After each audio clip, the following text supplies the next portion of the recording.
ছেলেকে জন্ম দেয়। সেই রাত্রের বেলা সন্তান মাকে ঘুমাতে দেয় না, খেতে দেয় না, মায়ের কোলের উপর পায়খানা করে দেয়, পেশাব করে দেয়। কোনোদিন কোন মানুষ বলতে পারবে যে সন্তান মায়ের কোলে পায়খানা করলো, পেশাব করলো, আজকের সেই মা এই জ্বালাতনের জ্বালায় আজকে সেই ছেলেকে বলছে হতভাগা সন্তান, আজ থেকে তুই আলাদা ঘরে শুবি, আমি আলাদা ঘরে শুবো, তুই আমার কাছে ঘুমাবি না, তুই আমাকে ঘুমাতে দিস না, আমাকে খেতে দিস না, হতভাগা সন্তান, আজ থেকে আলাদা ঘুমা, আমি আলাদা ঘুমাবো। কোনো মা বলতে পারবে এরকম? সন্তান জ্বালাতন করছে, মাকে ঘুমাতে দেয় না, রাতের পর রাত ঘুম নেই, খাওয়া নেই, মায়ের খেতে বসছে, সন্তান পায়খানা করে দিচ্ছে।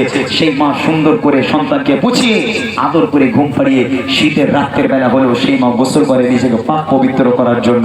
আর সেই বাপ মা বুড়ো বুড়ি হয়ে গেল, সেই বাপ মা হাঁটতে পারে না, চলতে পারে না, যদি ঘরের মধ্যে কি বারান্দায় একটু পায়খানা করে, পেশাব করে, তখন ছেলের ঘাড়ে বাজ পড়ে।